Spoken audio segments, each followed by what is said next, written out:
चाहेंगे इस वक्त आप कौन से पोलिंग बूथ पर हैं? फिलहाल वहां पर क्या ताजा तस्वीर, क्या रफ्तार वोटिंग की है? ज्योति, जैसा अमूमन हमने गर्मी के दिनों में देखा है, बस्तर से भी जो तस्वीरें आई थी ये भी तस्वीर अलहदा नहीं है। सुबह 9 बजे तक तो फिर भी लोग थे, लेकिन मेरे कैमरा सहयोगी रिजवान आपको दिखाएंगे, हम खजुराहो के एक बूथ पर हैं और यहाँ पर तीन बूथ हैं यहाँ पर इसी परिसर में। और देखिए यहाँ पर आपको कुछ मीडिया कर्मी दिख जाएंगे, कुछ पुलिस वाले दिख जाएंगे, जो मतदान में जुड़े हुए लोग हैं वो दिख जाएंगे, लेकिन आपको मतदाता अब नज़र नहीं आएंगे। इक्का दुक्का मतदाता हैं जो बस आ रहे हैं, यानी बिल्कुल भी मतदान की कोई रफ्तार नहीं रह गई है। बहुत कम लोग अब यहाँ पर मतदान करने आ रहे हैं और ये वो हाल है जब सुबह के 10 बजे हैं, लेकिन गर्मी यहाँ पर बहुत तेज़ रहती है, गर्मी बहुत ज़्यादा होती है। तो अब इसके बाद उम्मीद करना शाम तक लगभग 4 बजे तक मुझे लगता है कि ऐसे ही इक्का दुक्का लोग आएंगे और अपने मताधिकार का इस्तेमाल करके जाएंगे। ये स्थिति बहुत अच्छी नहीं है। हालांकि जो बीजेपी के प्रत्याशी हैं, प्रदेश अध्यक्ष भी हैं वीडी शर्मा, वो पिछली दफ़े यहाँ पर 4 लाख से ज़्यादा वोटों से जीते हैं और इस बार उनको और रिकॉर्ड की उम्मीद है, क्योंकि इंडिया गठबंधन की जो उम्मीदवार थी उनका नामांकन निरस्त हो गया। ऐसा कहा गया कि कुछ जगहों पर उन्होंने हस्ताक्षर नहीं किए हैं और अब फॉरवर्ड ब्लॉक के जो प्रत्याशी हैं उनको समर्थन दिया जा रहा है। तो कहीं ना कहीं जो इस मतदान केंद्र की तस्वीर है उसमें आप देख सकते हैं कि बाहर कुछ पुलिस वाले खड़े हैं, इक्का दुक्का लोग हैं जो अब अंदर जा रहे हैं। तो बहुत उत्साहजनक स्थिति नहीं है इन मतदान केंद्रों में, खास करके बुंदेलखंड के। अनुराग, क्या इसको कहा जा सकता है कि गर्मी का ये असर है? हो सकता है थोड़ी सी रफ्तार शाम के वक्त देखने को मिल जाए। हालांकि अगर हम पिछले पहले चरण की बात करें अनुराग, तो इस वक्त तक तस्वीर बहुत अच्छी थी। जो वोटिंग परसेंटेज था, जो हम अभी तक 9 बजे तक का आंकड़ा दिखा रहे हैं, बहुत बढ़ोतरी उसमें नहीं दिख रही है। तो गर्मी का असर इसको माना जाएगा अभी? देखिए, लगभग लोकसभा चुनाव हर दफ़े गर्मी के मौसम में ही होते हैं और पिछले चुनाव से भी तस्वीर अलहदा नहीं है। लेकिन ये तस्वीर ज़रूर चिंताजनक है। जैसा हम बात कर रहे हैं कि सुबह 10 बजे तक, अगर 9 बजे तक 13% मतदान हो और उसके बाद इक्का दुक्का लोग इस तरह से अंदर आएँ, तो ये बहुत चिंताजनक है। मैं फिर से एक बार अपने कैमरा सहयोगी रिजवान से कहूँगा कि आपको वो तस्वीरें दिखाएँ। अब 2-3 लोग आए हैं वापस से और वो लाइन में खड़े हैं, लेकिन उनसे भी बात करके समझने की कोशिश करते हैं यहाँ पर मतदान में इतने कम लोग क्यों आ रहे हैं। अभी सर आएंगे, अभी धूप है ना सर, अभी शाम के समय बहुत आएंगे। अभी शाम तो 5 बजे तक खत्म हो जाएगा, तब भी धूप रहेगी। ना सर, लेडीज लोग खाना बनाने में बिजी हैं, घर गृहस्थी का निपटाएंगे, फिर आदमी आएंगे अपने फुर्सत होके। सुबह 10 बजे से खाना बना रहे हैं? सुबह से 8 बजे से। हमारे देश में तो कहते हैं पहले जलपान, पहले मतदान फिर जलपान। अरे अभी फिलहाल पहले भोजन, बाद में उसके बाद सब कुछ। अच्छा, क्या मुद्दे हैं आप लोगों के लिए? हमारे मुद्दे भ्रष्टाचार है, बेरोजगारी वगैरह है। तो भ्रष्टाचार बेरोजगारी है, उसको हटाना है। हाँ, बहुत बढ़िया। क्या नाम है आपका? हमारा सूरज अहरवान नाम है। सूरज जी, पहली दफा वोट डालने आए हैं? नहीं नहीं, अच्छा, ये शायद 10 बार, 2-3 बार हो चुका है। 10 बार मत बोलो यार, तुम्हारी उम्र इतनी नहीं लग रही। 2-3 बार हो गया। चलिए, बहुत बहुत शुक्रिया। तो यहाँ कुछ युवा मतदाता हैं जो कह रहे हैं कि भ्रष्टाचार उनके लिए मुद्दा है। कुछ लोग कह रहे हैं कि जो महिलाएं हैं वो बाद में बड़ी तादाद में आएंगी, क्योंकि सुबह सुबह वो खाना बनाने में व्यस्त हैं अपने घरों में। ज्योति जी, अनुराग आपके पास लौटेंगे। हमारे साथ 2 खास मेहमान भी हैं। देशदीप सक्सेना जी हैं, सीनियर जर्नलिस्ट। मयंक चतुर्वेदी जी भी हैं। मयंक जी, आपसे सवाल, वोटिंग परसेंटेज जो हम दिखा रहे हैं, चिंता का विषय है ये, क्योंकि देखिए चुनाव आयोग ने पूरी कोशिश की और कर भी रहा है कि जो ये वोटिंग परसेंटेज है इसमें बढ़ोतरी हो। 9 बजे तक का आंकड़ा हम दिखा रहे हैं 13 से 14 के बीच में है, उससे ज्यादा ऊपर नहीं चढ़ा है। हाँ, छत्तीसगढ़ में इसको 1-2% की बढ़ोतरी कहा जा सकता है। देखिए, एक तो 2 कारण हो सकते हैं। एक तो गर्मी तो मुख्य वजह है ही जी, परसेंट कम होने का, लेकिन इसका सबसे ज्यादा असर कांकेर में दिखाई दे सकता है, क्योंकि कांकेर में 3 बजे तक ही वोटिंग और 3 बजे तक गर्मी कम होने वाली नहीं है। नक्सल प्रभावित होने के कारण जो है चुनाव आयोग ने टाइमिंग को कांकेर में कम रखा है। जी, तो यहाँ आशंका है कि वोटिंग परसेंटेज कम रह सकती है। दूसरा ये कि जो राजनीतिक समीकरण है उसको लेकर के जो उत्साह, जैसे कि हमने पहले भी कहा कि भारतीय जनता पार्टी ने जो माहौल बनाया था वो पिछले 15-20 दिनों से उस माहौल में थोड़ी सी कमी दिखाई दे रही है। जी, लोग चर्चाएं कर रहे हैं भारतीय जनता पार्टी के कामकाज को लेकर के, उनकी घोषणाओं को लेकर के। तो हो सकता है कि ये भी एक कारण हो सकता है कि वो कम वोटिंग के लिए लोग निकल रहे हैं और इसके नतीजे जो है वो तो चुनाव के परिणाम आने के बाद ही पता चलेगा कि किसको फायदा हो रहा है और किसको नुकसान हो रहा है। तो निश्चित तौर पर जो है वोटिंग परसेंटेज कम हो सकता है, खासतौर पर कांकेर। जी। देशदीप जी, आपसे सवाल। अब से कुछ ही देर पहले हमारे सहयोगी अनुराग ने द्वारी ने भी सवाल पूछा था वीडी शर्मा से, जब उनकी बातचीत हो रही थी, कि जो राजनीति का स्तर है, अगर हम इसको इस तौर पर देखें, राजनीति के स्तर में कितना बदलाव आप देखते हैं? क्योंकि अब राजनीति में और सारे मुद्दों के साथ साथ बिछिया, मंगलसूत्र, सिंदूर, ये सारी चीजें भी आने लगी हैं। इसको किस तरीके से आप देखते हैं? कितना स्वरूप बदलता हुआ नजर आ रहा है? देखिए, अच्छा खासा बदलाव नज़र आ रहा है। मुझे लगता है कि जो चुनाव बेसिक मुद्दों पे होने चाहिए देश में, जो जनता के मुद्दे हैं, अब मंगलसूत्र जनता का मुद्दा कहाँ से हो गया, या बिछिया जनता का मुद्दा कहाँ से हो गया? मेरे ख्याल से जनता के मुद्दे दोनों पार्टियों के लिए, चाहे वो कांग्रेस हो चाहे वो बीजेपी हो, होने चाहिए। बेरोजगारी, ये होना चाहिए कि जनता की जो ज़िंदगी है उसमें कैसे बदलाव लाया जा सके, कैसे अच्छी शिक्षा पाई जा सके। जैसे हमारे बुंदेलखंड है, उसका पिछड़ापन कैसे दूर किया जा सके। तीनों जो बुंदेलखंड के जो सीट्स हैं, चाहे वो दमोह हो, चाहे वो टीकमगढ़ हो या फिर पन्ना हो, ये वो इलाके हैं जो देश के सबसे ज़्यादा पिछड़े इलाकों में से एक हैं। ज्योति जी, यहाँ पलायन की समस्या लगातार बनी रहती है। पलायन मतलब बेरोजगारी की समस्या है। यहाँ लोग भूखे रह के कई लोग दिन गुजारते हैं। शायद मैं जब ये बोल रहा हूँ तो राजनीतिक दलों को अच्छा ना लगे। यहाँ पर शिक्षा की अच्छी खासी समस्या है। यहाँ पर अगर आप स्कूल जाएंगे तो वहाँ पे जो बच्चियाँ हैं उनके टॉयलेट्स की समस्या तक है। तो ऐसी बेसिक समस्याओं से जब हमारे इलाके जूझ रहे हों और उस वक्त उन मुद्दों की बात ना हो। देखिए, ये इलाके वो भी हैं, ये इलाके हों चाहे मध्य प्रदेश के और बहुत सारे इलाके हों, जहाँ नर्मदापुरम में चुनाव हो रहा है, होशंगाबाद सीट है, वहाँ भी कई इलाके हैं। आज कई अखबारों में तस्वीर भी छापी है कि कितने कितने दूर सुदूर जंगलों में लोग रह रहे हैं। वहाँ सड़कें नहीं हैं, वहाँ पानी की समस्या है, वहाँ जीवन बहुत ज़्यादा कठिन है, बिजली नहीं है अभी भी। तो ये वो मुद्दे हैं जिन पे मेरे ख्याल से चुनाव होना चाहिए, ना कि धर्म पे या फिर कम्युनलिज्म पे या फिर कास्ट सेंसस पे। चुनावों के मुद्दे कुछ और होते हैं और नैरेटिव मुझे लगता है कुछ और गढ़ा जाता है। बिल्कुल, मुद्दे कुछ और होते हैं और वो मुद्दे कहीं दूर दूर तक नजर नहीं आते हैं। हिंदू मुस्लिम मुद्दे बन जाते हैं, मंगलसूत्र मुद्दा बन जाता है और भी तमाम तरीके की बातें। मयंक, हम तस्वीरें अलग अलग जगहों से दिखा भी रहे हैं। मयंक जी, हमने तस्वीर, अगर हम छत्तीसगढ़ के कुछ एक इलाकों की बात करें, हमारे सहयोगी हम तक पहुंचा रहे थे जो तस्वीरें, वहां की अगर हम बात करें तो जो बैगा आदिवासी समुदाय है, वहां पर जो वोटिंग के लिए लोगों की भीड़ थी, वो बेतहाशा भीड़ और लगातार उसमें इजाफा ही हो रहा था। ये वो लोग हैं जो कि मूलभूत सुविधाओं तक के लिए तरस रहे हैं, जहां पानी की इतनी दिक्कत है, पानी तक इलाके में नहीं पहुंचता है, लेकिन उसके बावजूद उनमें भरोसा अभी भी है कि कुछ तो बदलाव होगा और वोटिंग के लिए वो निकले हैं। निश्चित तौर पर जो है बदलाव की उम्मीद यहाँ के आदिवासी, खासतौर पर जो आदिवासी माहौल में क्षेत्र है, वहां पर सरकार ये बात स्थापित करने में सफल हुई है कि जो है सरकार ही क्षेत्र का विकास कर सकती है।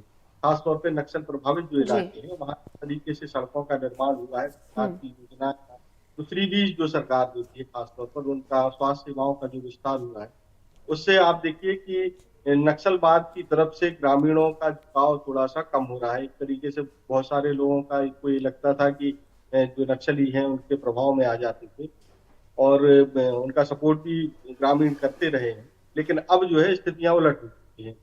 नक्सलवाद सीमित हो रहा है, उसका क्षेत्र भी सीमित हो रहा है और लोगों का भरोसा जो है लोकतंत्र की ओर हो रहा है। जो जनताना सरकार, जिसको नक्सलियों की सरकार बोलते हैं, सरकार जो नक्सली स्वयं बना लेते हैं उसको जनताना सरकार बोलते हैं, उसको लेकर के अब ग्रामीणों का या आदिवासियों का मोह भंग हो रहा है।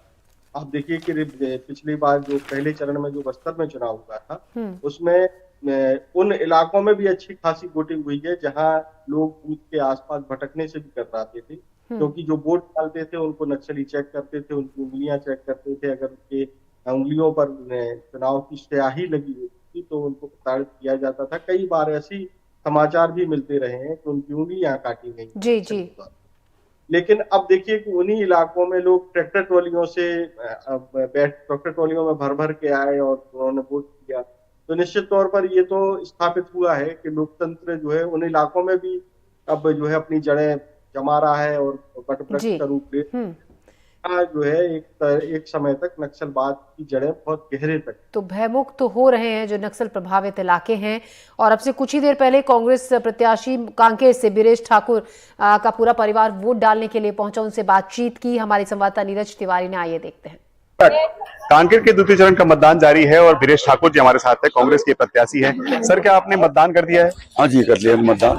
अच्छा सर, ये बताइए किन मुद्दों को लेकर जो है क्या बोलते हैं जनता जो है आपको वोट करेगी, क्या उम्मीद लगती है आपको? इस समय जनता में इतनी ज्यादा खुशी है कि हमारे देश के मित्र राहुल गांधी की 5 गारंटी को लेकर, तो उस गारंटी को लेकर महिलाओं को जो महालक्ष्मी न्याय योजना है उसमें हर गरीब परिवार की एक महिला को 8,335 रुपया महीना देने की जो बात की है, जिससे महिला बहुत प्रभावित की है। इसलिए प्रभावित की है कि कांग्रेस पार्टी की ऐसी पार्टी जो कहती है वो करती है, ये कांग्रेस की गारंटी है, तो जिससे महिलाएं बहुत खुश है और महिला हमको बढ़ चढ़ के वोट करेंगी। तो क्या लगता है कि जो वोटर है वो आपके पक्ष में क्यों आई है?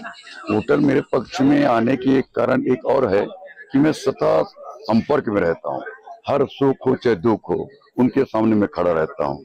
वो भी मेरा एक आशीर्वाद है कि मैं उनको हर सुख दुख में खड़ा रहता हूँ। तो आज मेरे लिए उन लोग खड़े हैं तो निश्चित ही मुझे खुशी की बात है। क्या मानते हैं जीत का अंतर? क्योंकि पिछली बार देखा था 6,500 महज 6,500 अंतर से आप जो है हार गए थे। इस बार क्या उम्मीद है? इस समय हमारा जीत 50 से 1 लाख के बीच है। मुकाबला कड़ा नहीं? कोई मुकाबला कड़ा नहीं। जनता समझ चुकी, नींबू काटने वाला, विकास करने वाला पुरुष। अगर जीत के आते तो क्या मुद्दे रहेंगे, क्या विकास से काम करेंगे? अगर मैं सांसद में मान के चलिए, कांकेर का जो बहुत पुरानी लंबित मांग है रेल लाइन धमतेरी से कांकेर, ये मेरा पहला प्राथमिकता रहेगी। नक्सलवाद एक बड़ा मुद्दा है। अमित शाह जी पहुंचे थे, वो कह रहे कि अगर सरकार बनती है केंद्र की 2 साल में नक्सलवाद को समाप्त कर देंगे। आपकी क्या रणनीति है नक्सलवाद को? उन्होंने तो 2014 में कहा था कि हम 15 लाख ला के हम हर खाते में 15-15 लाख डलवाए थे। डलवाए क्या? नक्सल बात करते हैं। हाँ, ये हम जरूर कहेंगे, जब हमारे प्रदेश में हमारी सरकार थी तो नक्सल बैकफुट पे थे, जैसे ही उनकी बीजेपी सरकार आई फिर फ्रंट में आ गए। ये थे हमारे साथ बीरेश ठाकुर जी। इसके अलावा परिवार के सदस्यों से बात करते हैं, जानते हैं कि आखिर किन मुद्दों को लेकर जो है क्या सोचते हैं।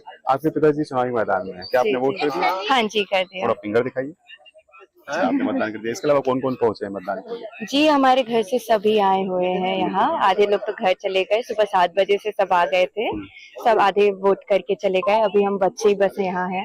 अच्छा, परिवार के सभी सदस्य मतदान के पहले जो देख रहे थे प्रचार में घूम रहे थे, क्या आप लोग भी जा रहे थे? जी, हम जा रहे थे भाई, आपके कैमरामैन साक्षात उसके गवाह हैं। अच्छा, ये बताइए क्या लग रहा है इस बार क्या रुझान मिलेगा? जी, इस बार तो बहुत ही ज्यादा पॉजिटिव रुझान मिलना चाहिए। आपके पिताजी मैदान पे हैं, क्या लग रहा है इस बार क्या अंतर हो सकता है? जी, अंतर जीत का तो बहुत बढ़िया होगा, ज्यादा होगा, क्योंकि पापा ने पहले हमेशा से मेहनत की है, इस बार डबल मेहनत की है अपने, क्योंकि पिछले बार के चुनाव में मोदी लहर में भी पापा कुछ सिर्फ 7,000 वोटों से चूके थे, तो इसका पूरा डबल करने के लिए पापा ने डबल मेहनत की है। मुकाबला कड़ा नहीं मानते? नहीं। क्या कर रहा है? मुकाबला कड़ा नहीं मानने का मेरा ये रीजन है क्योंकि मेहनत करने को रहता है, जो इस साल बीजेपी की पार्टी ने ज्यादा नहीं की है, क्योंकि उनको कहीं ना कहीं ये लगता है कि जो उनका पकड़ है वो हमेशा से स्ट्रांग रहा है और अभी भी रहा है, लेकिन लोगों के बीच अगर आप जाओगे तो कांकेर से अभी हम आपको कांग्रेस से प्रत्याशी बीरेश ठाकुर जो कि वोट डालकर बाहर निकले थे अपने परिवार के साथ। देशदीप जी, यहाँ पर सवाल आपसे, जिस तरीके से मोदी लहर की बात हो रही है और अगर हम कांकेर सीट की बात करें तो 6 बार से 1996 से बीजेपी इस सीट पर जीतती आ रही है। अनुसूचित जाति के लिए आरक्षित ये सीट है, कितना कड़ा मुकाबला इस सीट पर देखते हैं? देखिए, मुकाबला तो हर सीट पे होता है। अब वो कितना कड़ा होता है या कितना कमज़ोर होता है, ये उस वक्त की जो इक्वेशंस होती हैं वो बताती हैं। लेकिन मुझे लगता है कि भारतीय जनता पार्टी को बहुत ज़्यादा कठिनाई नहीं होने वाली, चाहे वो कांकेर की सीट हो या कोई अन्य सीट हो छत्तीसगढ़ की। लेकिन अगेन देखिए, इक्वेशन अलग अपनी जगह है, कड़ा मुकाबला अपनी जगह है, लेकिन हमें फिर उन्हीं मुद्दों पे बात करनी चाहिए जो अनुसूचित जातियों के हैं, अनुसूचित जनजातियों के हैं, खासतौर से छत्तीसगढ़ जैसे बैकवर्ड इलाके में। बस्तर में आज क्या हाल हैं, कांकेर में आज क्या हाल हैं आदिवासियों के, ये किसी से छुपा नहीं है। अभी हम देख रहे थे, कुछ समय पहले ही हम पिक्चर्स देख रहे थे कि हमारी सहयोगी ने मध्य प्रदेश के टीकमगढ़ से जो बुंदेलखंड इलाके में है, वहाँ के एक अनुसूचित जाति के व्यक्ति से बात कर रही थी। वो बता रहे थे कि उनके पास रोज़गार नहीं है, उनके पास किसी तरह का कोई काम नहीं है। तो कहीं ये कारण तो नहीं है कि मध्य प्रदेश जैसे इलाके में, मध्य प्रदेश में जहाँ हम देख रहे हैं अभी कि जो वोट परसेंटेज है वो बहुत कम है, क्या इसका कारण लोगों में कोई मायूसी तो नहीं है? गर्मी तो एक कारण हो ही सकता है, मौसम एक कारण हो सकता है, लेकिन क्या ये कारण जनता में छाई मायूसी तो नहीं है, मुद्दों को लेके तो नहीं है? हम फिर वापस कांकेर की अगर बात करें तो मुझे लगता है कि वहाँ बीजेपी की हालत ठीक ठाक है और कोई बहुत ज़्यादा दिक्कत नहीं होने वाली है भारतीय जनता पार्टी को, तो चाहे वो कांकेर हो या छत्तीसगढ़ की अन्य सीटें हों। जी। और अब हम अपने दर्शकों को वो भी दिखा देते हैं। हमसे कुछ ही देर पहले मध्य प्रदेश के मुख्यमंत्री राजेंद्र शुक्ल अपने परिवार के साथ वोट करने के लिए पहुंचे। आइए देखते हैं।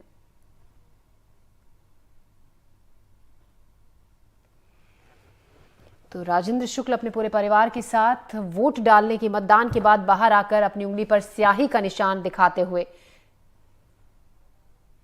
क्या उम्मीदें हैं इस बार बीजेपी की? 400 पार, इस बार 400 पार से ज्यादा एनडीए की सीटें आएंगी, 370 से ज्यादा भाजपा की सीटें आएंगी और फिर एक बार मोदी सरकार बनेगी। सर, लेकिन फर्स्ट फेज की वोटिंग के बाद जिस तरीके से अपोजिशन ये कह रहा है कि कहीं ना कहीं जो दावे किए जा रहे हैं बीजेपी की तरफ से वो सही साबित नहीं होंगे और वो कह रहे हैं कि एक बड़ा चंक ऑफ वोटर्स इनके साथ में गया है। अभी 5 महीने पहले ही चुनाव हुआ था विधानसभा का, यही वो कांग्रेस के लोग थे जो कहते थे मध्य प्रदेश में हम सरकार बनाने जा रहे हैं, और बाद में फिर जब परिणाम निकला तो आपने देखा कि पहले जो इतनी सीटें थी 2018 में उससे भी घट गई। तो जमीन से जब कोई पार्टी, कोई नेता कट जाते हैं तो उनको धरातल की वास्तविकता समझ में नहीं आती है, इसलिए वो ऐसी बातें कर रहे हैं। आप 4 जून का इंतजार करिए। कांग्रेस के घोषणा पत्र के बाद एक बार फिर हिंदू मुस्लिम चालू हो चुका है चुनाव में, तो क्या ये होना चाहिए? कांग्रेस के सैम पेत्रोदा ने जो बातें कही हैं वो देश की जनता के हित की नहीं है, और मनमोहन सिंह जी ने एक बार इस प्रकार की बातें कही थी जो देश को कमजोर करने वाली बातें थी, और फिर से अमेरिका का उदाहरण देके कि विरासत की जो संपत्ति है उसमें 55% सरकार ले लेगी। यदि वो कोई व्यक्ति अपने जीवन भर की कमाई का संपत्ति अपने पुत्र को देना चाहता है तो सिर्फ 45% ही दे पाएगा, 55% सरकार की हो जाएगी, फिर उसको बांटा जाएगा। तो इस प्रकार की जो बातें कही गई, और मनमोहन सिंह जी ने कह दिया था कि देश की संपत्ति में अल्पसंख्यकों का पहला अधिकार है, तो ये दोनों चीजों को यदि आप लिंक करें तो खतरनाक बात है। मोदी जी ने तो हमेशा कहा है सबका साथ, सबका विकास, सबका विश्वास, और देखिए उन्होंने जो काम किए हैं, इतनी योजनाएं बनाई हैं, मुसलमान भाइयों के लिए भी बनाई हैं, हिंदुओं के लिए भी बनाई है, प्रधानमंत्री आवास हो, आयुष्मान कार्ड योजना हो, प्रधानमंत्री अन्नपूर्णा योजना हो, सभी में सभी को बराबरी के साथ मदद की जा रही है।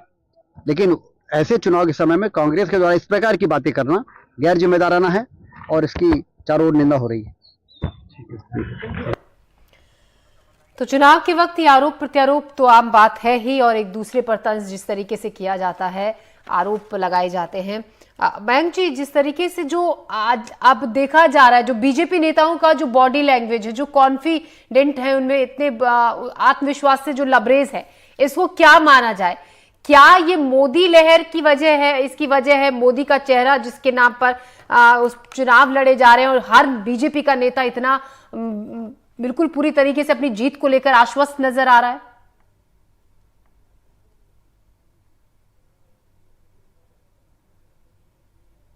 मयंक जी। जी। हेलो, आवाज आ रही है? जी, हम आपको सुन पा रहे हैं। मयंक जी, सवाल आपसे था। जी, देखिए एक बात तो साफ है कि जो भारतीय जनता पार्टी ने किसी प्रत्याशी को खड़ा नहीं किया। अब आप सोचेंगे कि कैसे खड़ा नहीं किया, बहुत सारे लोग खड़े हुए। वास्तव में हर सीट पर मोदी जी ही चुनाव लड़ रहे हैं। छत्तीसगढ़ की कई ऐसी सीटें हैं, कुछ सीटों पे जो प्रत्याशी खड़े हुए हैं उनको इतने सक्रिय भी नहीं है, उनको ये लगता है कि मोदी जी के चेहरे से वो चुनाव जीत जाएंगे। और बात सच भी है, क्योंकि आप ग्रामीण क्षेत्रों में भी जाएं चाहे शहरी क्षेत्रों में जाएं तो प्रत्याशी गौड़ हो गया है, और केवल मोदी जी के नाम पर वोटिंग हो रही है, या मोदी जी के नाम पर ये पूरा चुनाव भाजपा की ओर से पूरा फोकस। आप किसी भी शहर में जाएंगे तो प्रत्याशी से ज्यादा जो फ्लैक्स हैं या होर्डिंग है वो आपको मोदी जी के नजर आएंगे।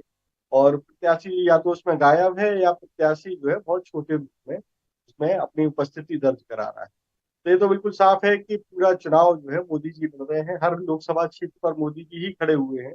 और अगर पूरा चुनाव में कांग्रेस बीजेपी जो है बहुत अच्छी सफलता हासिल करती है तो इसका श्रेय मोदी को जाएगा, और अगर इसमें कुछ भी असफलता हाथ लगती है तो इसका श्रेय भी मोदी पर ही जाना चाहिए। जी, और अब से कुछ ही देर पहले डिप्टी सीएम से हमारे संवाददाता जावेद अंसारी ने बातचीत की। वोट डालने के बाद क्या कहा उन्होंने, आइए देखते हैं। हमारे साथ प्रदेश के उप मुख्यमंत्री मौजूद हैं, अभी अभी मतदान करके निकले हैं। पहले तो जिस तरीके से आज यहाँ सुबह से लाइन लग रही है, यहाँ पर मतदान काफ़ी ज़्यादा, और एक बार मतदान की अपील कर दीजिए, जो घर में हैं वो भी आके मतदान करें। मैं आपके माध्यम से सभी मतदाताओं से अपील करता हूं कि ये चुनाव देश के भविष्य को बनाने का चुनाव है। जब देश आर्थिक महाशक्ति बनेगा तो हमारे देश में ना तो गरीबी देखने को मिलेगी, ना बेरोजगारी देखने को मिलेगी। उस दिशा में देश ने आधा रास्ता तय कर लिया है, आधा रास्ता और तय कर ले। इसके लिए आप सब मतदान करने जरूर आएँ और मोदी जी के हाथों को मजबूत करें, यही मैं अपील करता हूँ। इस बार कितनी सीटें, जैसे 400 की बात हो रही है, प्रदेश में 29 की 29 हो रही है, तो कितनी सीटें और क्या होंगे मुद्दे जिस पे आपको? 400 के से ज़्यादा सीटें देश की जनता देने के लिए मन बनाए हुए है, और मध्य प्रदेश में 29 में से 29 सीटें, हमारे विंध्य की 4 सीटें हम जीतने जा रहे हैं। इसका कोई आधार, ठोस आधार? विकास, जन कल्याण के काम, आयुष्मान कार्ड योजना, प्रधानमंत्री आवास योजना। आज रीवा में देखिए गरीबों के फ्लैट बने हुए हैं, जैसे मध्यम वर्ग उच्च वर्ग के लोगों के फ्लैट में लोग रहते हैं, वैसे हमारे रीवा शहर के गरीब फ्लैटों में रह रहे हैं, और ये सब मोदी जी की देन है। ये थे हमारे साथ प्रदेश के उप मुख्यमंत्री राजेंद्र शुक्ला, जिनका साफ तौर पे कहना था इस बार 29 की 29 सीटने जा रहे हैं। एनडीटीवी के लिए मैं जावेद अंसारी। तो लोगों से अपील भी की डिप्टी सीएम ने, और साथ ही आपको ये भी बता दें कि वोट डालकर बाहर निकले। 29 की 29 सीटें इस बार बीजेपी को मिलेगी, ऐसा भी कहते हुए वो नजर आए। और हमारे साथ लगातार 2 खास मेहमान भी स्टूडियो में बने हुए हैं। हमारे साथ देशदीप सक्सेना है और मयंक चतुर्वेदी जी भी हैं, सीनियर जर्नलिस्ट। देशदीप जी, सवाल आपसे, टीकमगढ़ की लगातार आप बात कर रहे हैं, जिक्र बार बार बीच में टीकमगढ़ कहा जाता है, आप जब भी चर्चा करते हैं, तो ऐसे में उसी से जुड़ा सवाल। देखिए, अगर हम वीरेंद्र कुमार की बात करें, दिग्गज नेता हैं, अच्छा खासा अनुभव रखते हैं, उनके सामने युवा चेहरा पंकज अहीरवार का, हालांकि आसान उनके लिए नहीं है, लेकिन फिर भी कई सभाएं कर कर, तमाम तरीके से प्रचार प्रसार कर कर पक्ष में अपने करने की पूरी कोशिश की आम जनता को, लेकिन फिर भी मुकाबला यहां पर काफी कड़ा है। क्या लगता है आपको? जी हाँ, बिल्कुल मुकाबला कड़ा है, और पिछले कई चुनावों से लगातार वीरेंद्र खटीक जी जीतते आ रहे हैं। वीरेंद्र खटीक जी एक बहुत पुराने और ज़मीन से जुड़े हुए नेता माने जाते हैं। वो मोदी सरकार में अभी मंत्री भी हैं, लेकिन सवाल यही है, देखिए अगेन जब हम टीकमगढ़ की बात करते हैं तो टीकमगढ़ एक ऐसी जगह है अगेन, जिसका मैं आपको बताऊं कि जहाँ जो शेड्यूल कास्ट हैं, जो हमारे अनुसूचित जाति के लोग हैं, वो बहुत ज़्यादा हैं। वो रिजर्व सीट है, वो रिजर्व सीट है शेड्यूल कास्ट के लिए। इसका मतलब है कि वहाँ बहुत ज़्यादा शेड्यूल कास्ट हैं। लेकिन अगेन पिछले इतने सालों से अगर खटीक जी वहाँ लगातार रिप्रेजेंट कर रहे हैं उस सीट को, और उनके लिए कोई बहुत बड़ी चुनौती नहीं है कांग्रेस के नेता, तो उनका और ज़्यादा उन पर रिस्पॉन्सिबिलिटी बन जाती है टीकमगढ़ के विकास को। तो अगर हम उनसे ये पूछें कि टीकमगढ़ के विकास के लिए उन्होंने क्या किया, या टीकमगढ़ के जो अनुसूचित जाति के लोग हैं वो बार बार पलायन करके क्यों जा रहे हैं, वहाँ पर अभी भी डिस्क्रिमिनेशन क्यों होता है between schedule caste and upper caste और लोअर कास्ट की लड़ाई वहाँ अभी भी क्यों है। देखिए, टीकमगढ़ वो जगह है जहाँ मैंने बहुत ज़्यादा रिपोर्टिंग करी है उस एरिया में। वहाँ कई गांव ऐसे हैं जहाँ अपर कास्ट का कुआं अलग है और लोअर कास्ट के लिए दलितों का अभी भी वही हालात हैं जो बहुत पहले जमाने में हम सुना करते थे। बातचीत करेंगे हम आपसे, हमारे साथ आप बने रहिएगा।